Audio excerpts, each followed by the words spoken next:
Hi friends, time for another virus vacation story. And our story today is Sloppy Joe by Dave Keene and illustrated by Denise Brunkus. He looks pretty sloppy here. Let's find out more. Mom says I'm the first kid in history to take a school picture with gum stuck in his hair. You can barely notice. My room looks a little bit messy, but I know exactly where everything is. Everything except my bearded dragon, a few of his crickets, and a grilled cheese sandwich I lost last summer. A bearded dragon is a lizard. When you're sloppy, people are always telling you what to do. Tie your shoes, clean out your nose, stand up straight, comb your hair, pull up your pants. I'd rather be raised by alligators.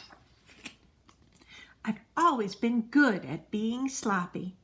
I slurp, spill, slouch, talk with my mouth full, and put my elbows on the table without even trying. Dad says I'm a natural. So do Grammy and Big Grandpa. They spread newspapers all around me when we eat dinner at their house. How did they know a meatball could roll that far? But I'm not just good at being sloppy. I can catch more frogs than any kid on my street. Just ask my mom. Look at all the frogs. I know how to help my dad in the yard. And I'm really good at baseball because I practice.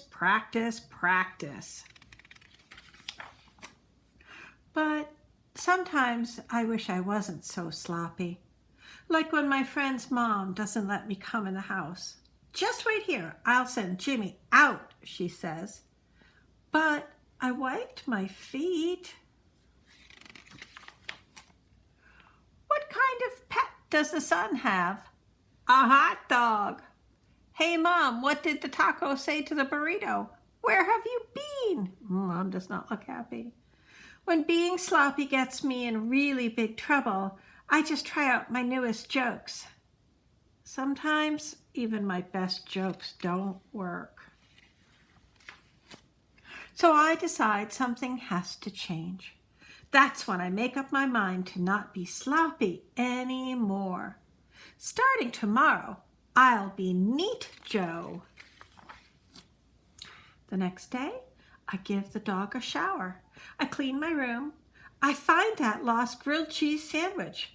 It's so hard, I almost break my teeth. Oh, look, there's his lizard. I set the table for dinner. I even find one of my lost crickets. This being neat stuff isn't as hard as I thought it would be. But nobody cares all about my neatness because everyone in my family has the flu. I tell them not to panic. This is a job for Neat Joe. So I bring cold socks for their foreheads. I cover everything with germ spray. I even make soup. I try to cheer them up, but my jokes only make them groan louder. Hey guys, what kind of dog wins every contest? A wiener dog. Get it? Wiener dog? What's wrong with you people? By the time Grammy gets here, I have everything under control. So what do you think of the new Neat Joe? I ask my family. He reminds me of the old Sloppy Joe, Dad says. And he's a very special kid, Mom says. So I hope you're not quite as Sloppy Joe, but you know you are loved even if you are sloppy.